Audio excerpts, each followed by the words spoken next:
오늘 주제의 말씀은 먼저라는 우선순위를 이제 앞에 두자. 이것은 이제 시간상으로 앞뒤를 가릴 때 먼저일 수도 있고 가치상으로 먼저일 수도 있는 아니 두 가지를 이제 다 포함하는 이제 먼저라는 개념을 가지고 오늘 함께 나누겠습니다. 오늘 본문 말씀은 마태복음 6장 33절입니다. 같이 읽겠습니다. 그런즉 너희는 먼저 그의 나라와 그의 의를 구하라.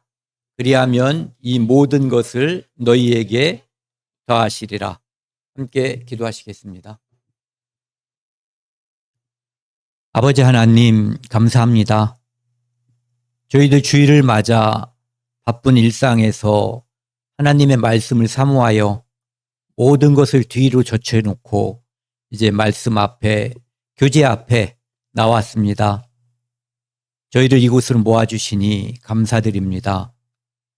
특별히 저희는 오늘 하나님 말씀 앞에서 무엇을 먼저 해야지 되고 무엇이 하나님 뜻에 옳게 또 바르게 살고 살아갈 수 있는 것인지에 대해서 함께 나누고자 합니다. 처음부터 끝까지 하나님께서 주관해 주시고 하나님께서 인도하여 주옵소서. 특별히 병상에 있는 우리 사랑하는 부모님들 또 가족들 주님께서 지켜주시고 하나님께서 그 모든 것을 할 수 있기에 저희가 간절히 기도합니다. 저희 기도를 들어주옵소서. 이 시간 온전히 주님께 의지합니다. 처음부터 끝까지 인도하여 주시고 함께하여 주옵소서. 이 모든 말씀 우리를 사랑하시는 예수님 이름으로 감사하며 기도드렸습니다. 아멘. 우리는 살면서 늘 사실은 하고 있는 거예요. 무엇을 먼저 할까? 어떤 것을 나중에 할까? 이것은 아이들도 애들도 다 하고 있는 거거든요. 그런데 진정으로 우리한테 어떤 것이 어떤 가치가 앞에 있어야 되는가? 어떤 것이 뒤로 밀려나도 문제가 생기지 않는가에 대해서 이제 생각을 해보는 거죠. 그리고 우리가 살면서 어떻게 보면 피상적일 수 있어요. 주님을 위해서 산다는 것, 그의 나라와 그의 의를 구한다는 것이 어떤 것인지 그것을 이제 성경 말씀을 통해서 한번 살펴보는 그런 시간을 갖도록 하겠습니다. 제가 다시 한번 읽겠습니다.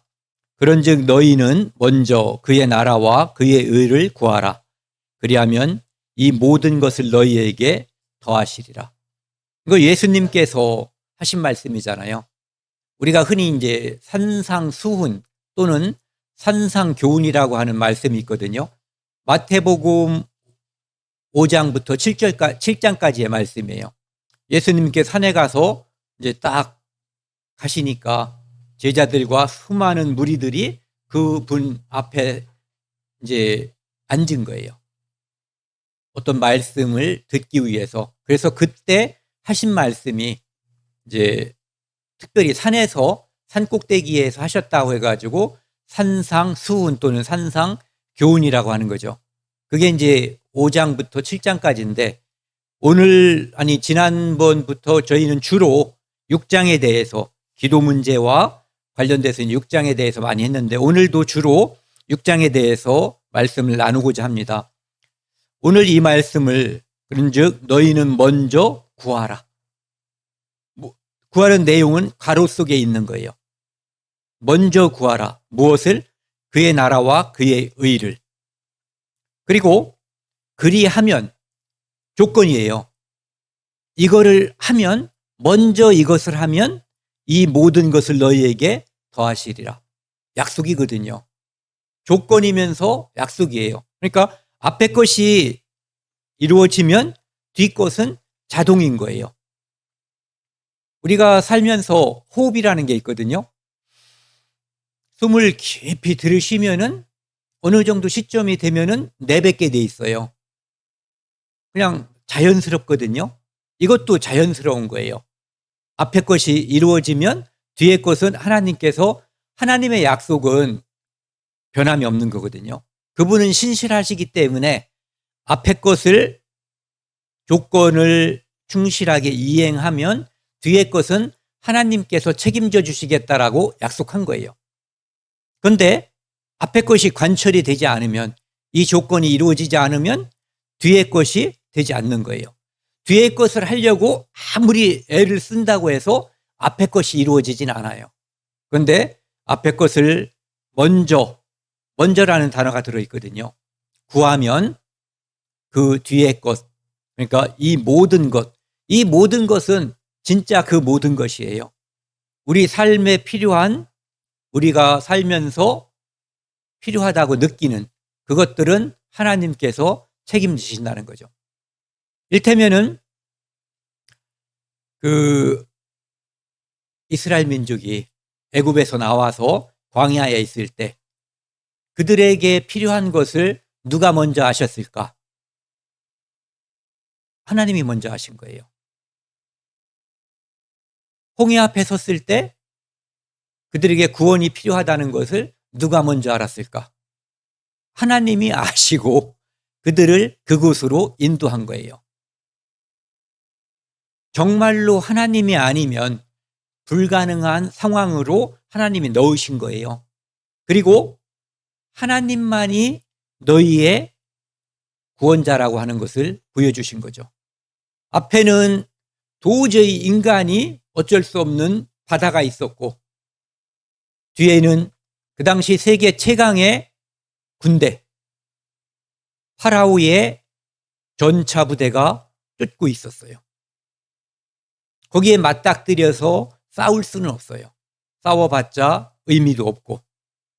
그런 상황에서 그들이 첫 번째 선택한 것은 원망이었죠. 그들은 하나님께 기도했어야 되는 거예요. 하나님 구원해 주세요. 앞에는 바다가 있고 뒤에는 세계 최강의 정예병들이 우리를 죽이려고 쫓고 있습니다. 우리를 구원해 주세요. 감히 기도할 수 없었던 이유는 아마 그런 걸 거예요. 이것이 기도한다고 될까? 그러니까 불신이었죠. 생각을 했든 안 했든 불신 때문에 기도하지 않는 거예요. 어쨌든 그때 하나님은 그들에게 그때부터 3,500년 전부터 지금까지 이스라엘 민족은 늘 하나님과 관련돼서 생각을 하면은 이 이야기를 하는 거예요. 애굽에서 10가지 재앙을 통해서, 특히 마지막 10번째 유월절 재앙을 통해서 그들을 구원하신 하나님.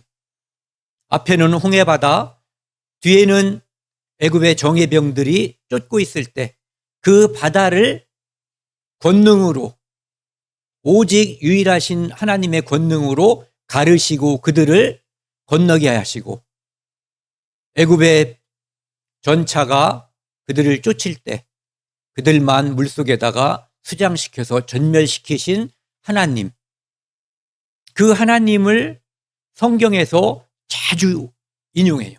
왜? 잊지 말아라 이거예요. 우리를 구원하신, 그리고 지금도 함께 하시는 그 하나님, 우리가 순종할 때 축복해 주시고 또 우리가 불순종할 때는 벌 주시는 그 하나님이 지금도 우리의 하나님이다라고 하는 것을 강조하기 위해서 많은 곳에 이스라엘 사람들은, 성경의 기자들은 그 이야기를 집어넣었어요. 잊지 말라는 거죠. 그분이 우리의 구원자, 우리의 여호와 하나님이시라고 하는 것을 이야기하고 있어요. 이제 지금은 특별히 연초잖아요. 아까 말씀드린 것처럼 이 설교를 지난주 하고 싶었다고요. 그래서 연초에는 우리가 새롭게, 새로운 마음으로 뭔가를 시작할 수 있어요. 이런 거 경험해 본 적이 있어요? 뭐를 이번 주부터 할까 하다가 다음 주 월요일부터 하지, 다음 주 일요일부터 하지. 그래서 어떤 계기를 삼는 거죠. 그때부터 하려고. 그런데 아직은 늦지 않았어요. 지금은 1월 11일. 그래서 아직 1월 달이 반도 가지 않았기 때문에 올해 처음 시작이라고 생각을 하고 이제 하나님께서는 우리에게 날을 주셨잖아요. 날은 반복되는 거예요. 실상은 반복되지 않는데 우리에게 반복되는 기회를 주는 거죠. 예를 들어서 우주에서 지금 태양을 중심으로 지구가 이렇게 돌고 있는데 우리는 이것을 한 바퀴 돌면 1년이라고 하는데 실제로는 같은 자리를 늘 도는 게 아니잖아요. 왜? 태양이 또 은하를 돌고 있기 때문에 같은 자리는 한 번도 존재하지 않는 거예요. 그럼에도 불구하고 우리가 하루, 한 달, 1년이라고 하는 어떤 개념을 통해서 기회를 다시 한번 갖게 되는 거죠. 우리의 변화의 전기를 가져보는 거예요. 그러라고 하나님께서는 이스라엘 민족에게 절기를 주셨어요. 1년에 7가지 절기를 주신 거죠.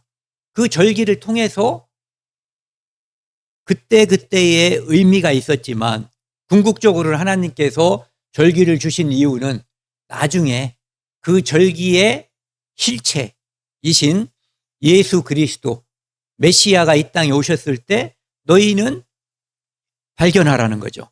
알라고. 이를테면은 6월절의 실체가 누구인지, 무교절의 실체가 누구인지, 초실절의 실체가 누구인지, 77절, 오순절의 실체가 누구인지, 나팔절의 실체가 누구인지, 속죄일의 실체가 누구인지, 초막절의 실체가 무엇인지 누구인지를 알게 하기 위해서. 그래서 그분이 오셨을 때 어서 오시라고 그들의 마음을 열고 받아들이라고 그 절기를 해마다 알고 느끼고 깨달으라고 준 거예요. 그런데 그들은 수천 년에 걸쳐서 그 절기를 지키며 살았지만 마침내 오신 메시아 그분이 왔을 때 그들은 알아차리지 못했죠. 그런데 하나님은 그 반복된 절기를 통해서 그들이 작년에는 깨닫지 못했어도 올해는 깨달으라고, 올해는 혹시 잘못됐고 지나갔어도 그 다음에 깨달으라고, 예수 그리스도께서 십자가에 죽으시고 돌아가시고 부활하시고 승천하신 후에 성령이 오신 후에라도 그것이 어떤 의미인지, 전 세계에 흩어져 살면서 학살당하고 핍박받는 이스라엘 민족들도 예수님이 그들의 7절기에서 무슨 의미를 가지고 있는지를 알게 하기 위해서 반복되는 것을 주신 거예요.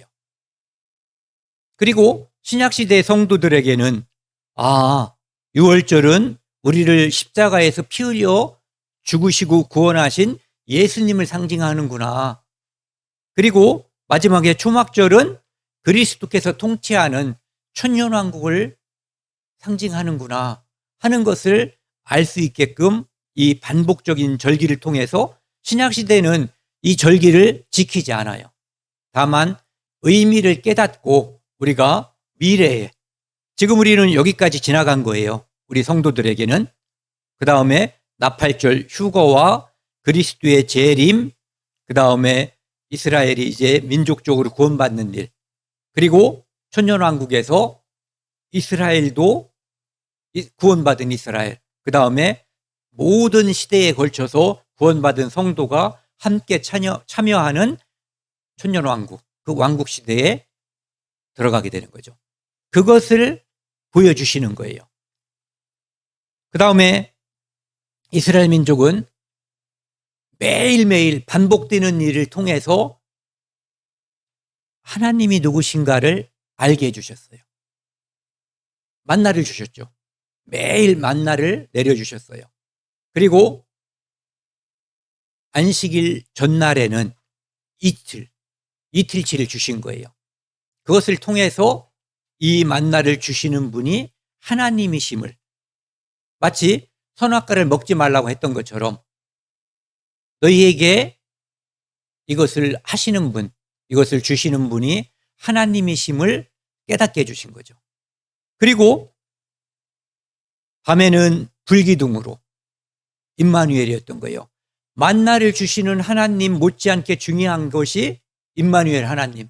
그들과 늘 함께 하시는. 그리고 낮에는 구름기둥으로 그 사막의 광야의 뜨거운 햇빛으로부터 이스라엘을 보호하시는, 그러면서 늘 함께 하시는 임마누엘의 하나님을 그들은 인식하고 감사하고 그분께 영광을 돌리는 그 삶을 살게 하기 위해서 절기와 만나와 그 다음에 임마누엘 함께 하심을 늘 보여주신 거예요. 우리도 살면서 이런 거를 우리 조상들이요, 절기라는 게 있거든요. 우리 민족에게도. 물론 이제 중국에도 이런 절기가 거의 비슷하죠. 날짜가 땅의 위치가 다르기 때문에 이제 날짜가 다른 것 뿐이죠. 동지, 춘분, 하지, 추분, 동지. 이 절기를 통해서 언제 씨앗을 마련해서 씨를 뿌려야 할지 이 준비를 하는 거예요. 어느 날 갑자기 오늘 기분 좋은데 할 일도 없는데 씨 뿌릴까 이래서면 농사 망치는 거죠. 그러니까 날짜에 맞춰서 이 절기를 맞춰서 농사를 짓는 거예요.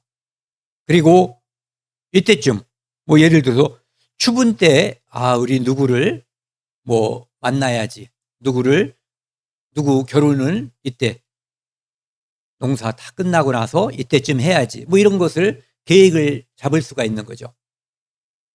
올해 잘못해가지고 농사를 망쳤으면 주변 사람들에게 이제 물어볼 수 있어요. 내년에는 올해 내가 농사를 망쳤는데 언제쯤 씨앗을 준비해서 언제 파종해야지 될지 옆에 잘하고 있는 사람들한테 물어볼 수 있죠. 그래서 절기가 있다고 하는 것은, 반복된다고 하는 것은 내가 실수하고 잘못했을 때 다시 한번 기회를 얻을 수 있는 계기가 되는 거예요. 지금 작년이 있었고 올해가 다시 시작됐는데 이때쯤 좋은 거예요. 다시 한번 내 마음을 다잡는 거죠. 네, 다잡는 거예요. 반복의 중요성을 한번 생각해 보면은요, 이제 지금은 아이들도 있어서 반복의 중요성, 한 번 먹으면 안 되죠. 밥을 계속 먹어야 되는 거예요. 삼시세끼를 먹고. 누가 그러더라고요. 한 번 지나간 한 끼는 평생 돌아오지 않는다고. 그렇죠? 아침 안 먹었다고 점심에 두 끼를 먹지 못하잖아요. 그래서 그것은 절대 해서는 안 되는 거라는 거죠. 무엇을? 굶는 거. 학교 가는 거. 오늘은 가지 말아야지. 직장도 반복해서 가야지 인정도 받고 그곳에서 필요한 것도 얻을 수가 있는 거예요. 공부도 한 번 해서 끝내서는 안 되죠. 반복해야만. 전에도 제가 농담 삼아서 어디서 읽은 것을 말씀드렸는데, 태연이하고 태희 잘 들어봐. 공부 잘하는 사람하고 못하는 사람하고 차이가 있대요. 공부 잘하는 아이는 잊어버리기 전에 한 번 더 본다는 거죠. 그러니까 늘 알아.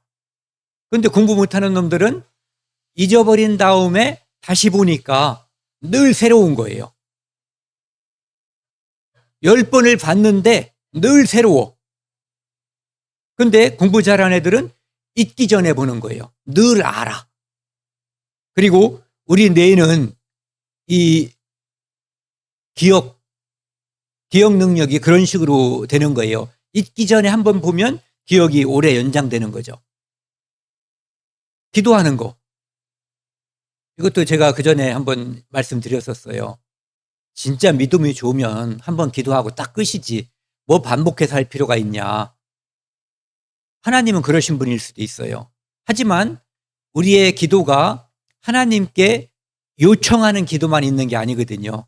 기도는 호흡이고 대화하기 때문에 반복해서 하는 거예요. 그래서 기도도 반복하는 거고 교회당 오는 것도 반복하는 거죠. 왜? 한 번 가서 끝나는 문제가 아니거든요. 말씀 읽는 것도 마찬가지요. 말씀 듣기. 제가 이런 말 하는 건 좀 약간 겸연쩍을 수도 있어요. 뭐냐면은 가능하면 말씀을 듣고 반복해서 듣기를 권하는 거죠. 그리고 반복해서 들을 때 가능하면 기록. 저는 예전에 늘 그렇게 했거든요. 듣고 그 다음에 다시 들으면서 기록하는 거예요. 그럼 도움이 많이 돼요. 저한테. 여기 있는 게 이제 아이들은 이게 둔필승총이라고 하는 건데 기록의 중요성을 이야기하는 거예요. 둔하게 기록하는 거. 예를 들어서 필체가 나쁘다든지 그렇더라도 총명을 이긴다는 거예요. 아무리 총명한 사람도 잊게 돼 있어요. 그런데 기록한 것은 들여다보면은 다시 기억할 수 있다는 거죠. 그래서 기록하는 것이 중요하다. 그리고 다시 듣는 것이 아까 말씀드린 그런 이유에서 중요하다 이거죠. 그 다음에 말씀을 체계적으로 공부하는 것도 참 중요해요. 일테면은 이 조직신학을 두 개가 빠졌지만 어쨌든 우리 그 청주 참빛교회 그곳에 들어가면은 조직신학을 첫 번부터 마지막 번까지 52주인가에 걸쳐서 한 것이 영상이 있어요. 그것을 보면은 성경 전체에서 알 수 있는 것, 우리가 알아야 할 필요가 있는 것들을 이제 빨리 맥을 잡을 수가 있는 거죠. 그리고 처음에 했던 게 있어요. 창세기부터 말라기까지 그 맥을 잡아서 했던 그거 있거든요. 그것도 도움이 될 수 있어요. 그래서 그런 것들을 다시 한번 듣고 그 다음에 운동하기. 이제 운동도 한 번 해서 되는 게 아니거든요. 네. 근육이 생기는 것은 정말 더뎌요. 어렵고. 그런데 근육이 빠져나가는 것은 순식간에 빠져나가요. 이번 한 분을 보신 분들은 다 아실 거예요. 그 다음에 안부 묻기 또는 안부를 전하는 일 이런 것도 반복적으로 해야지 돼요. 어떤 경우에는 어쩌다가 연락을 해서 뭐 너무 무심했구나 하는 것을 느낄 때가 많아요. 여기 이제 제가 영상을 하나 보여드릴 건데요. 이 영상은 우리가 한 번으로 끝나지 않고 반복하는 것, 여러 바퀴를 도는 이것이 얼마나 중요한 것인지 한번 볼 수 있는 그런 거거든요. 쇼트트랙인데 몇 바퀴 도는 거예요.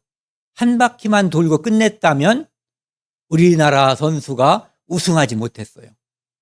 그 다음에 만회할 수 있는, 추월할 수 있는 기회를 얻게 됐죠.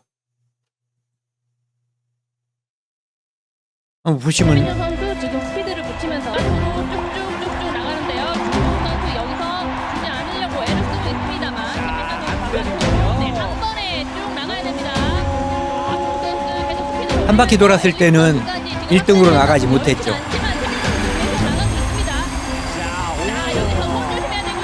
그런데 다시 돌면서 앞설 수 있는 기회를 갖게 됐어요.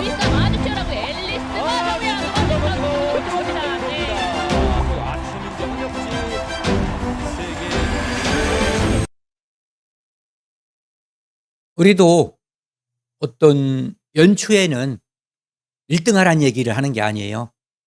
1등 하려고 경쟁하는 게 신앙생활은 아니거든요. 그런데 새로운 전기를 맞이할 수 있다라고 하는 거죠. 우리가 이거 이제 속담이잖아요. 첫 단추를 잘못 끼운다. 뭐 이런 옷은 별로 표시가 안 나는데 속에 입은 이 셔츠 같은 거 실제로 그런 경험들 다 있을 거예요. 늘 하는 건데 이게 잘못 끼워지면은 다시 해야지 되는 거예요. 그래서 처음에 내가 바람직한 방향으로 시작하는 것이 중요해요. 그래서 아직은 연초니까 이제 우리의 믿음 생활과 관련된 어떤 습관들, 그런 것들을 이제 다시 시작하는, 제대로 시작하는 그런 기회를 가지면 좋겠다 생각을 하는 거죠. 이제 오늘 본문 말씀은 이제 그의 나라와 그의 의를 구한다는 것이 어떤 것인가에 대해서 이제 빨리, 벌써 시간이 반이 갔거든요. 이제 해보겠습니다. 그 마태복음 6장 1절부터 보면은요, 그의 나라와 그의 의를 구하는 사람은 이런 사람이라는 거죠. 이렇게 하지 않는 사람 또는 이런 사람이라는 거예요. 사람에게 보이려고 행동하는 사람이 아니라는 거예요. 어떤 사람들은 사람에게 보이려고 행동하죠. 그런 경향은 모든 사람에게 다 있는 거예요. 저도 있고 다른 사람도 아마 다 있을 거예요. 사람에게 보이려고 그들 앞에서 너희의 의를 행하지 않도록 주의해라. 의를 행하지 말라는 것이 아니라, 구제하지 말라는 것이 아니라 다른 사람들이 알아주기를 바라고 하지 말라는 그런 뜻인 거예요. 그리하지 아니하면 하늘에 계신 너희 아버지께 상을 받지 못하리라. 그러므로 구제할 때에 예식하는 자가 사람들에게 영광을 받으려고 회당과 거리에서 하는 것 같이 아무도 없을 때 부르짖기를 하고 누구를 도와줘도 되는데 꼭 다른 사람들 많이 있는 데서 잠깐만 당신 이리 와보라고 큰 소리로, 여기서 큰 행동으로 여기 있다고, 얼마라고 이렇게 얘기하는, 이제 뭐 일테면 그런 거라고 볼 수가 있는 거죠. 너희 앞에 나팔을 불지 말라. 즉 나의 선행을 의도적으로 드러내서 하지 말라는 거죠. 선행하지 말라는 게 아니라 나팔 불지 말라는 것을 이야기하는 거예요. 진실로 너희에게 이르노니 그들은 자기 상을 이미 받았어요. 왜? 사람들이 저분은 자기의 소중한 무엇을 남들에게 아낌없이 베푸는 사람이야.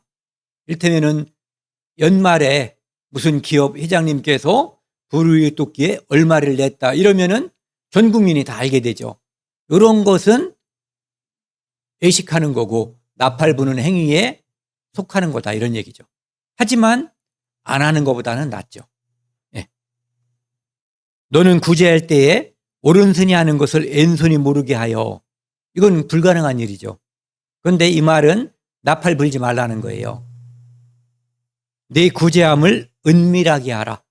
남을 도와줄 때 은밀하게, 나와 그 받는 사람이, 그 사람은 모르게 할 수 없잖아요.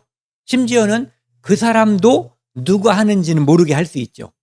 그래도 예를 들어서 제가 모르는 사람에게 몰래 무엇을 해줘도 그 사람이 제가 했는지 모르지만 그 사람은 도움을 입죠. 그렇죠? 그리고 저는 생색낼 수가 없어요. 그 사람이 제가 했다는 사실을 모르기 때문에. 그런데 하나님은 아시는 거죠. 그걸 말씀하시는 거예요. 은밀한 중에 보시는 너희 아버지께서 갚으시리라. 그러니까 우리의 선행은 다른 사람들에게 우러름을 받기 위해서 하는 것이 아니라 하나님이 아신다는 거예요. 몰래 해도. 그러니까 사람들에게 보이려고 나팔 불면서 하지 말고 은밀한 중에 보시는 하나님께만 알 수 있게끔, 하나님 제가 합니다 해서 하는 게 아니라 몰래 해도 그분은 아신다는 거죠. 자, 이걸 한번 보자고요. 이런 경험이 어렸을 때 꼭 이것이 아니어도 다들 있을 수 있어요. 누군가에게 내가 나를 속일 수 있다라고 생각하는 거. 이를테면은 뭐 자꾸 안 좋은 걸 예를 들어서 미안한데 태연이나 태희가 엄마 몰래 무언가를 할 수 있다라고 생각을 하는데, 예. 그런데 엄마는 다 알고 있죠. 그것뿐만 아니라 우리가 은밀하게 했다라고 하는 그 어떤 바람직하지 않은 그 모든 것을 하나님은 다 알고 있다는 거죠. 김동도 핸드폰 그만하고 빨리 자. 네. 이거 또 안 자고 놀고 있구만. 이럴 땐 닌자처럼 살금살금 자다가 목표물 조준 3, 2, 1. 야, 너 몰래 폰하지? 비오트 중인데요. 초콜릿이 너무 먹고 싶어서. 참나. 이제 입 닦고 자야지. 너 폰이 왜 이렇게 뜨겁니? 폰 없는데 인생. 맛있는 거라도 먹고 싶어야지. 기분 좋게 꺾자. 광고인데요. 폰은 왜 뜨거워요? 다 경험이 있어서 아는 거야. 네. 폰이 뜨거운 것은 뭐 딴짓을 한 거죠. 네. 그리고 이제 지난주에도 말씀드렸는데 기도할 때도 뭐 예를 들어 교회당에 와서 이렇게 하고 기도를 한다든지 소리를 크게 해서 와 기도하는구나. 다른 사람이 다 아는 거예요. 기도하고 있다는 것을. 그렇게 할 필요가 없다는 거죠. 심지어 이스라엘은 하나님만 섬기는 나라라고 우리가 알고 있잖아요.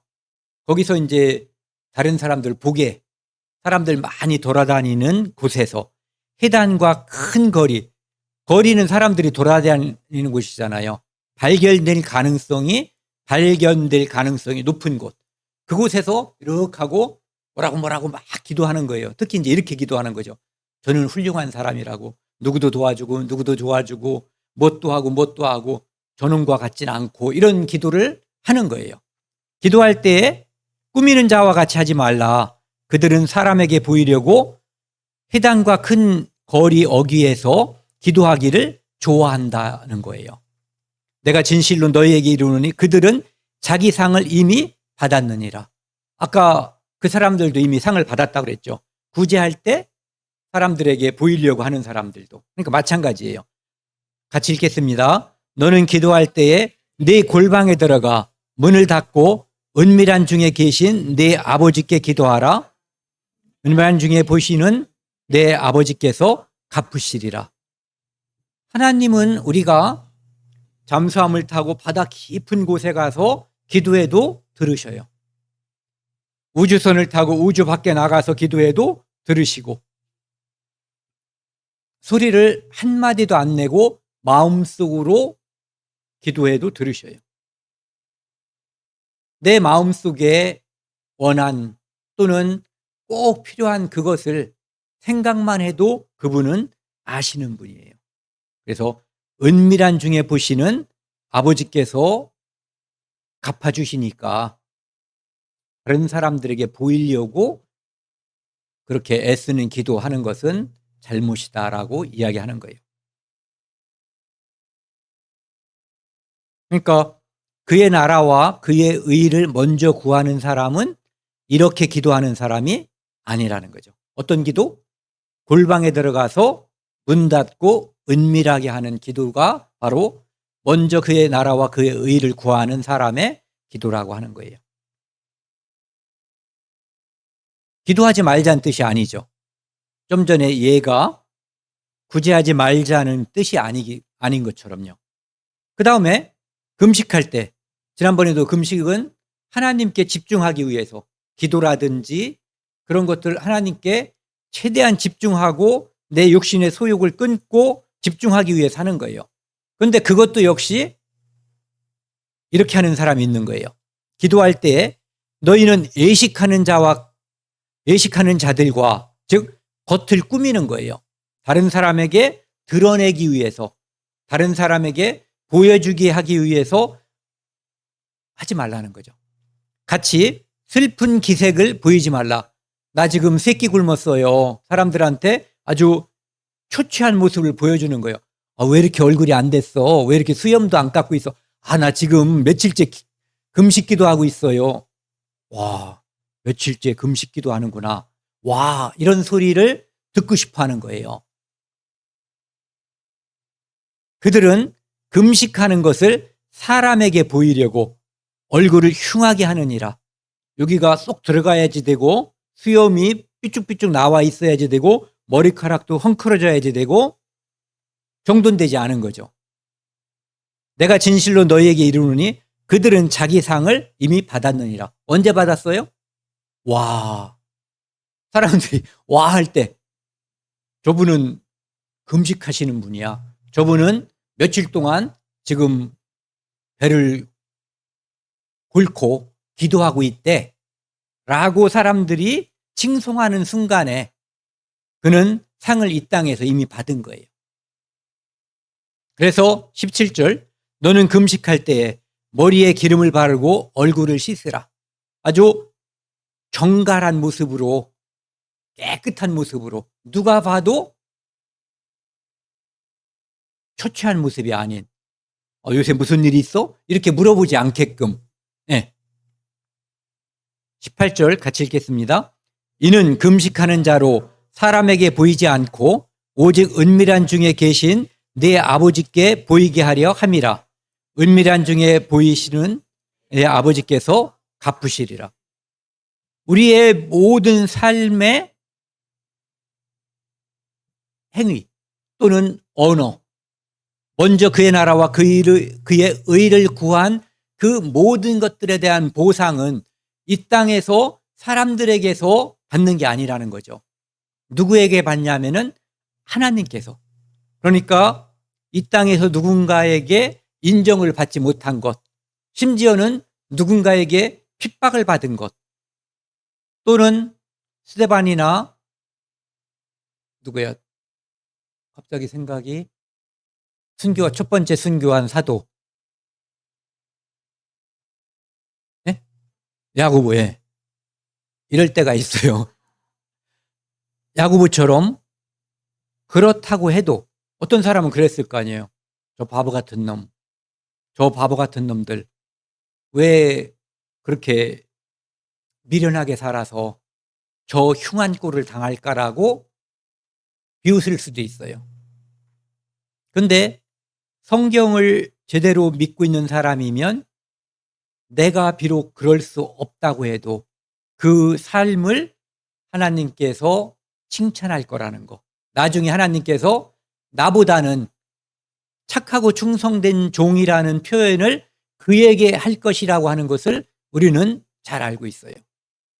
그것은 조롱과 멸시의 대상이 아니라 우리가 부러워할 대상이라고 하는 것을 알 수가 있는 거죠.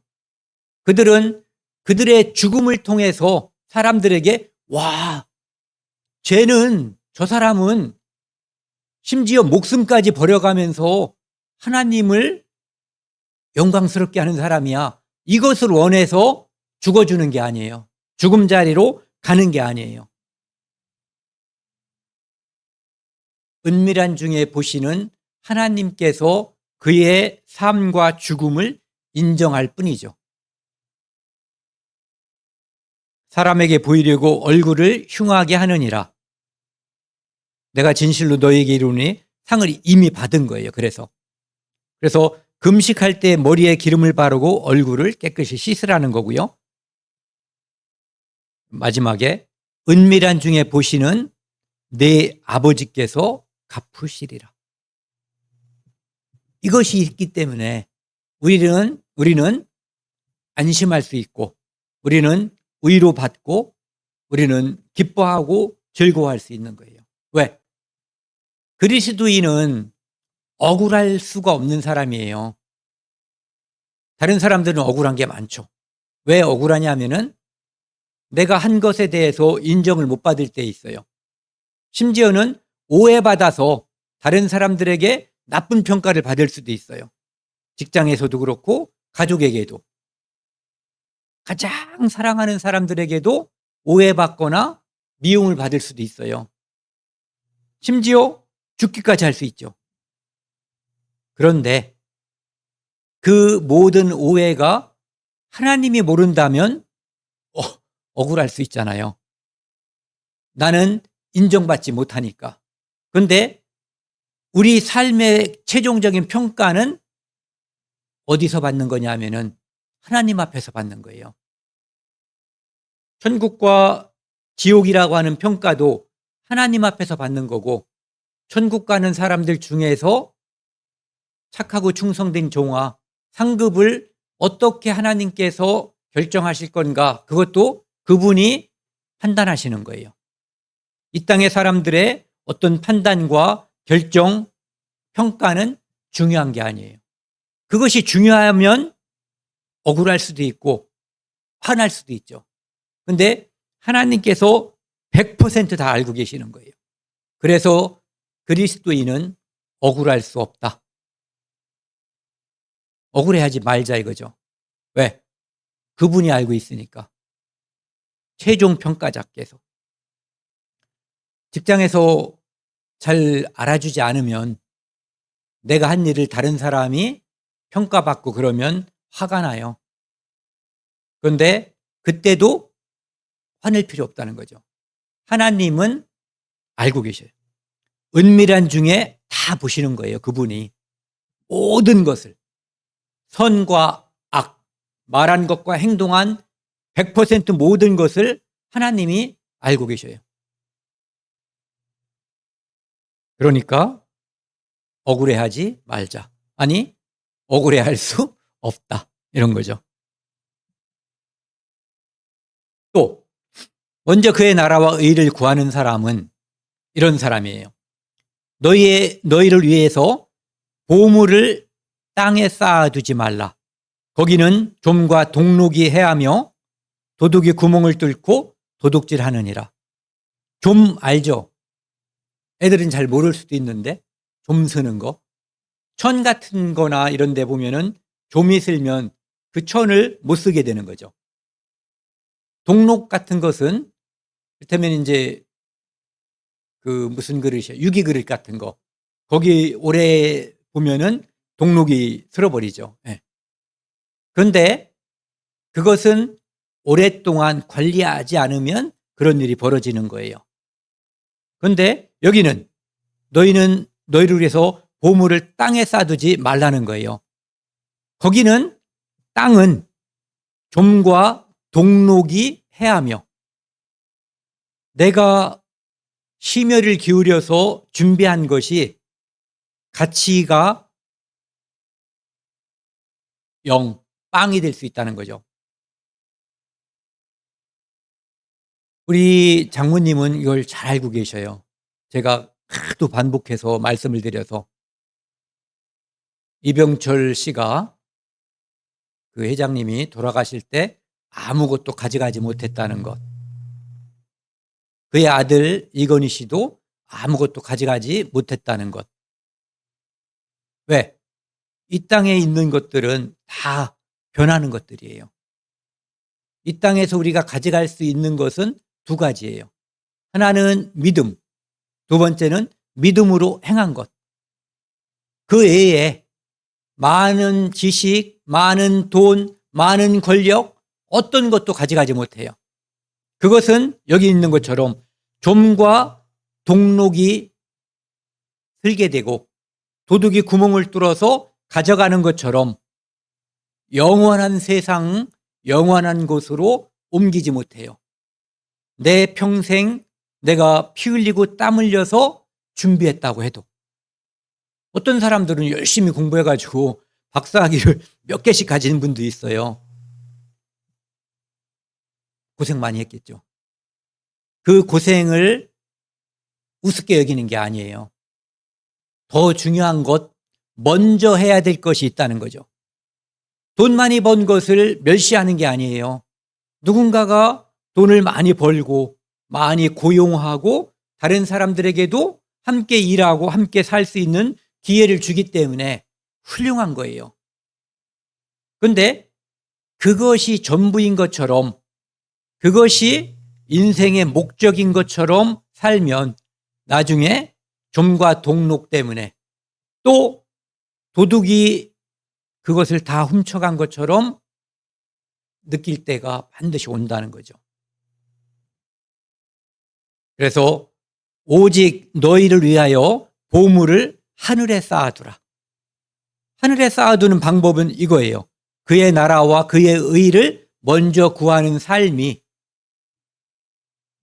내가 가진 시간을 하늘을 위해서, 내가 가지고 있는 건강을 하늘을 위해서, 내가 가지고 있는 재물을 하늘을 위해서 쓰는 것이 그의 나라와 그의 의를 구하는 것이고, 그것을 하늘의 보물을 쌓아두는 거예요. 거기는 좀이나 동록이 해하지 못하며 도둑이 구멍을 뚫지도 못하고 도둑질도 못한다라고 되어 있어요. 내 보물이 있는 그곳에는 내 마음도 있느니라. 거꾸로도 가능하죠. 내 마음이 있는 그곳에 내 보물도 있게 돼 있어요.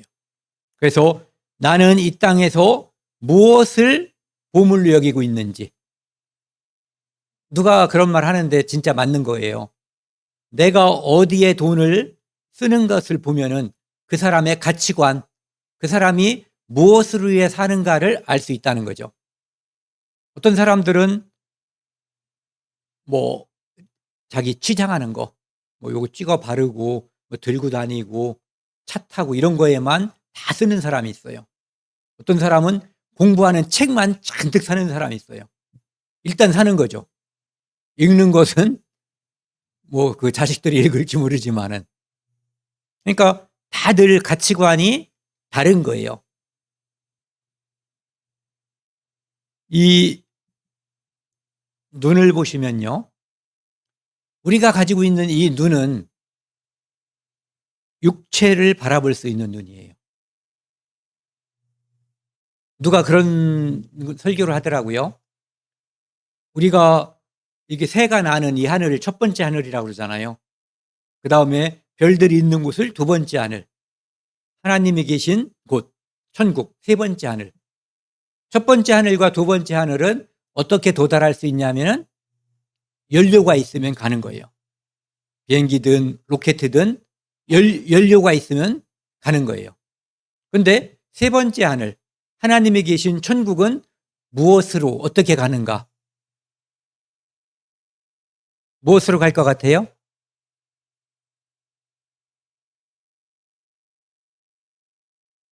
하나님 나라는 뭘로 가요?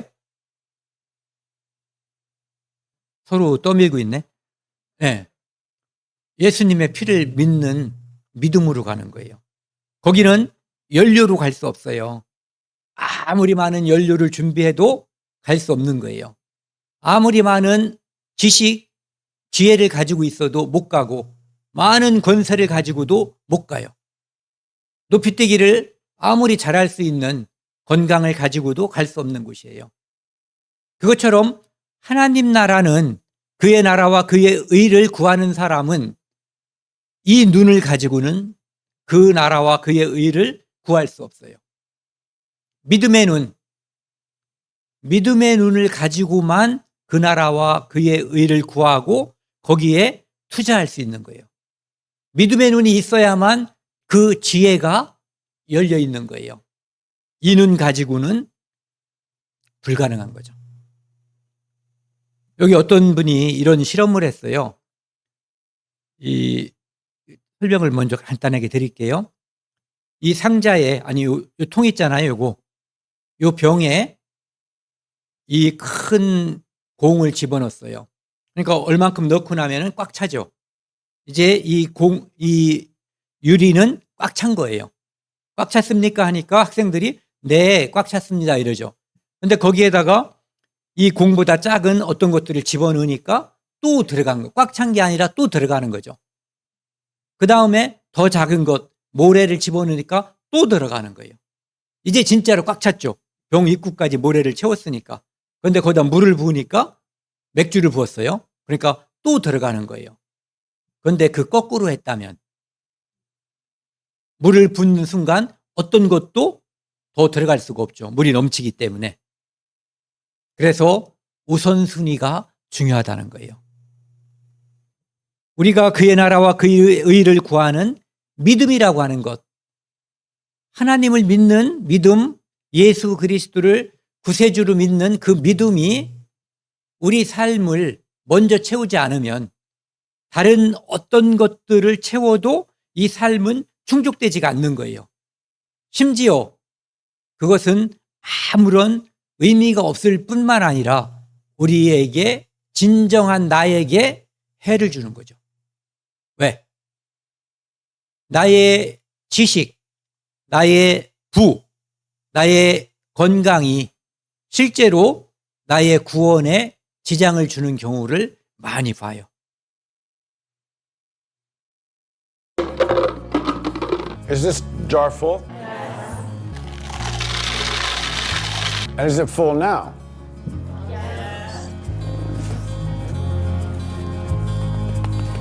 이번엔 뭐래? And how about now? Is the jar full now? Yes.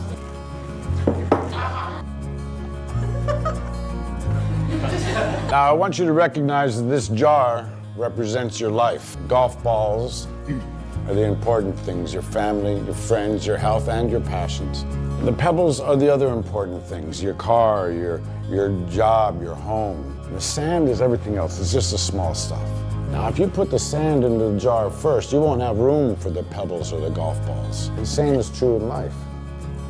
If you spend all your energy and your time on the small stuff, you won't have time for all the really important things that matter to you.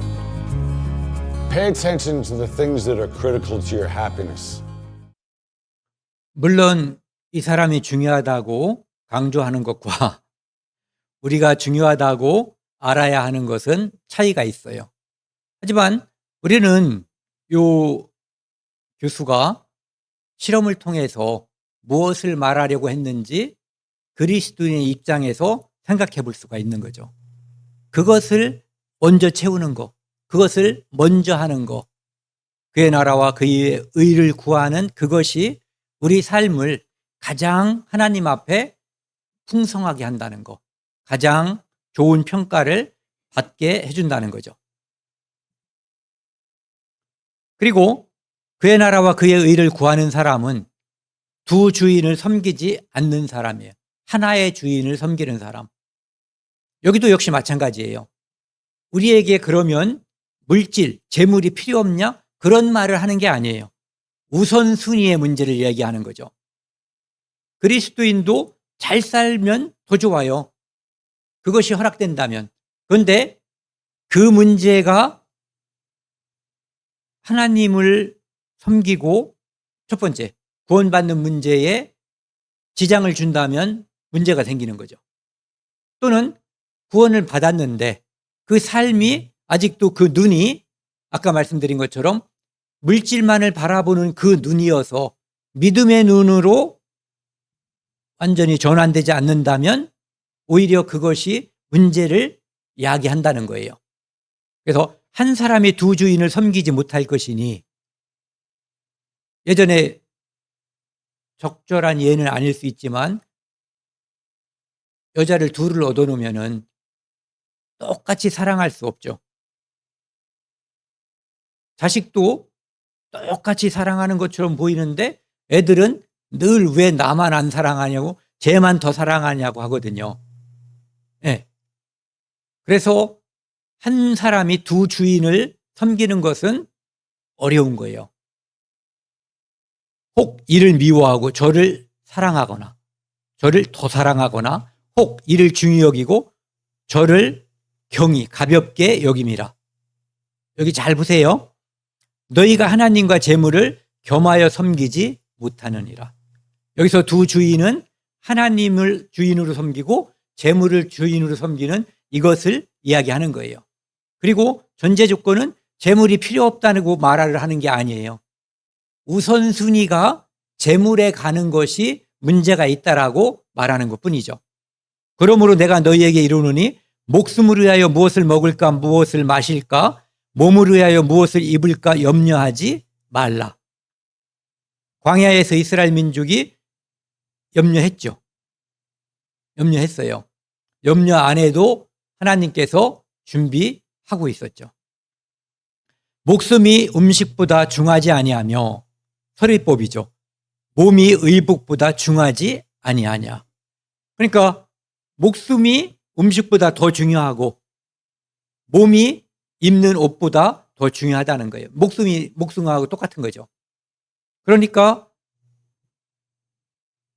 삶에 있어서 어떤 물질, 음식, 재물보다 목숨이 더 중요하고 이 목숨보다 그의 나라와 그의 의를 구하는 하나님께 인정받고 영생을 얻고 그 영생 얻은 삶을 이 땅에서 펼치는 그것이 더 중요하다고 하는 것을 이야기하는 거예요. 말씀하시는 거예요.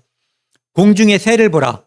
심지도 않고 거두지도 않고 창고에 모아들이지도 아니하되 너희 하늘 아버지께서 기르시나니 너희는 이것들보다 귀하지 아니하냐. 네, 뭐 설명할 필요가 없는 거죠. 새들도 그냥 사는데 아무 노력을 하지 않고 너희를 그냥 방치하겠냐? 이런 얘기죠. 그러니까 이것은 믿음의 문제를 말하는 거예요. 우선순위를 어디에 두는가에 따라서 내가 고생하느냐, 내가 준비하느냐, 그분께서 준비하느냐, 이런 차이를 얘기하는 거예요. 안식일 날 준비하러 만나를 거두러 간 사람과 안식 전날 2인분을 거두러 간 사람은 전체 거둔 양은 똑같아요. 똑같아요? 똑같지 않죠, 사실은. 안식일 날 간 사람은 못 거둘 테니까. 근데 그 차이는 믿음이 있고 없고 하나님을 진실로 찾느냐 찾지 않느냐 차이가 있는 거예요. 또 먼저 그의 나라와 그의 의를 구하는 사람은 이런 사람이에요. 너희 중에 누가 염려함으로 그 키를 한 자라도 더할 수 있느냐.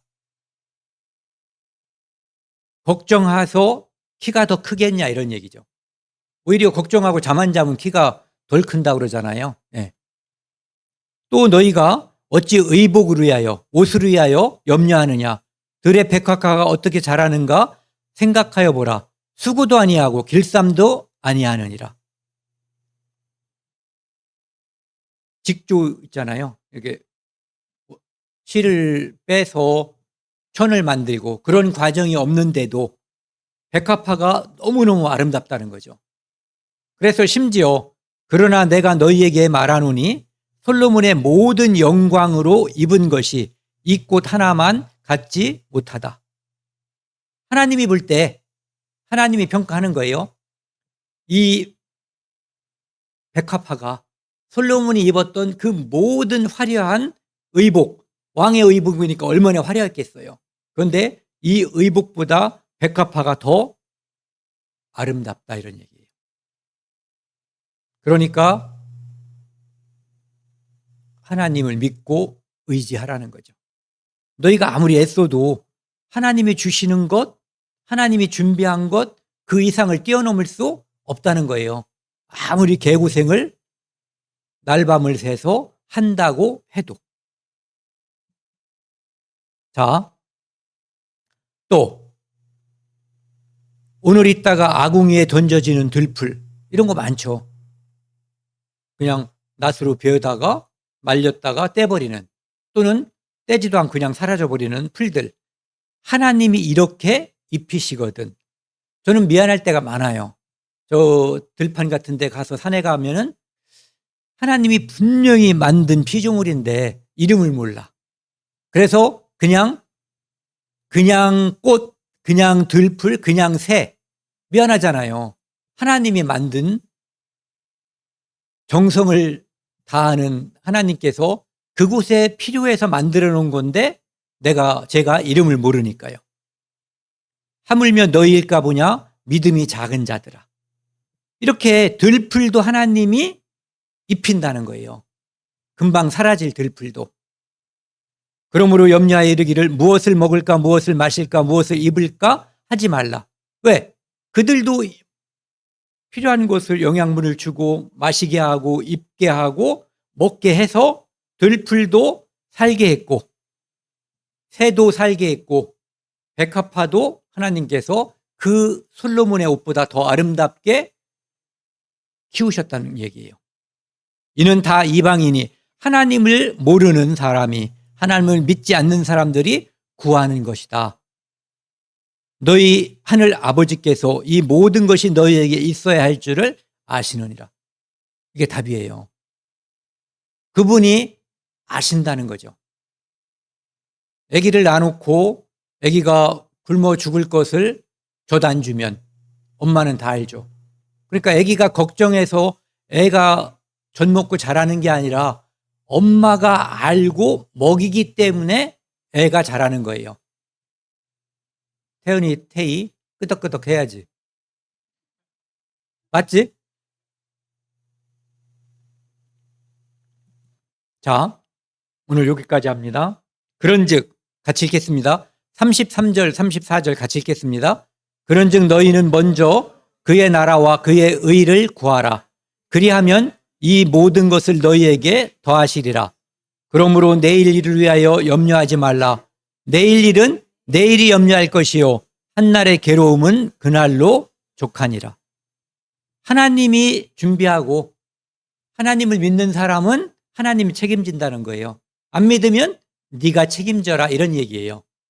대신 그거죠. 너희 고생 많이 할 거다. 네 인생을 네가 책임지려면. 그래서 일찌감치 집 나간 애들이 고생 많이 해요. 지가 책임져야 되니까.